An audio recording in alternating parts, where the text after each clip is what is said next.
In today's video, I'll answer your question, is gambling a sin? Then afterward, as always, I'll share some helpful resources, so stick around until the end.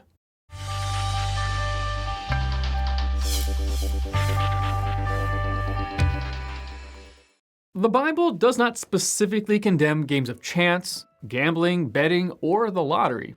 The Bible does warn us, however, against the love of money. Wisdom avoids shortcuts to prosperity. Wealth from get-rich-quick schemes quickly disappears. Wealth from hard work grows over time. Proverbs chapter 13, verse 11.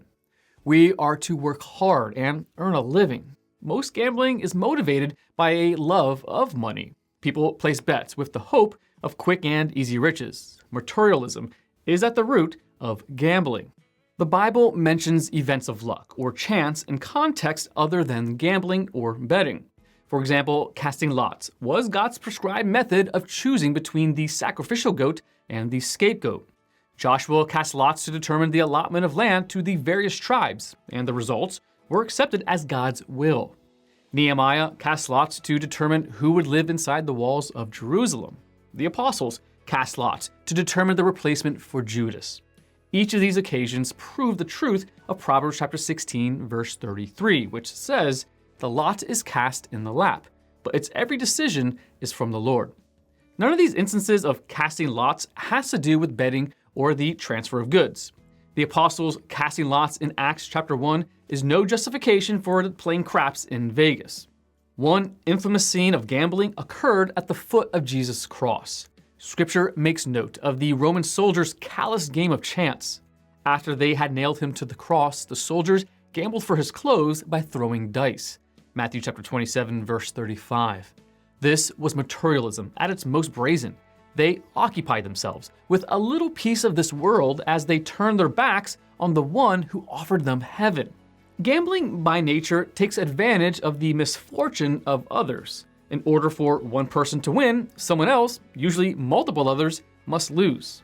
For a Christian to risk money in the off chance that he will gain even more is foolish. But to actively seek financial benefit from someone else's loss is beyond foolish. It's unethical.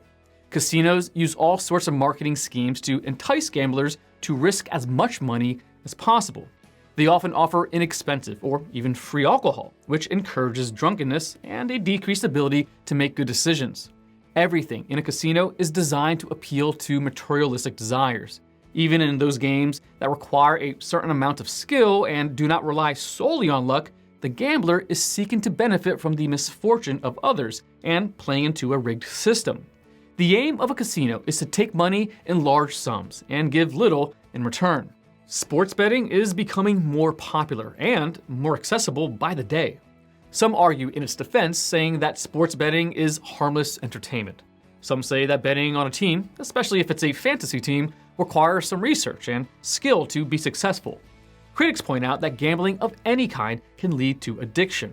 According to the National Council of Problem Gambling, about 5 million Americans can be classified as compulsive gamblers. And critics point out that sports betting can easily harm the integrity of the sport in question when players are bribed to shave points or throw a game. So there are several ethical and moral concerns with sports betting. State and national lotteries are another form of gambling. Lotteries tempt people with the possibility of quick riches and are marketed as a way to fund education and/or social programs. However, it seems that those the lottery is supposed to help are actually being hurt. A recent study showed that U.S. households in the lowest income bracket spend 13% of their annual household income on lottery tickets. In contrast, the highest earners spend just 1% of their income on the lottery. So those who can least afford to spend money on lottery tickets are often the ones buying them. With the chances of winning the lottery being infinitesimal, the whole system preys upon the poor. 1 Timothy chapter 6, verse 10 provides wisdom that directly relates to gambling. For the love of money is a root of all kinds of evil. Some people, eager for money, have wandered from the faith and pierced themselves with many griefs. Greed is equated with idolatry in Colossians chapter 3, verse 5. Those who gamble cannot follow the admonition of Hebrews chapter 13, verse 5. Keep your lives free from the love of money and be content with what you have. Serving God and serving money are incompatible. Matthew chapter 6, verse 24. Does the Bible forbid a friendly wager between two players going head-to-head on a tennis court? What about paying a dime into the kitty for a bingo card?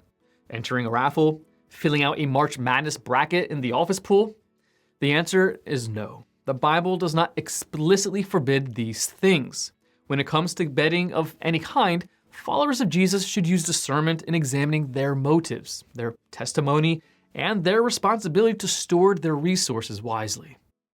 Want to learn more? Subscribe so you don't miss the next video. Visit gotquestions.org for more great content and check out the details section below this video. There you'll find one book I recommend along with several links to related questions. If you'd like to learn about Bible Munch or if you're interested in bite-sized devotionals, subscribe to Bible Munch on YouTube. It's linked right here. And remember, Got Questions? The Bible has answers. We'll help you find them.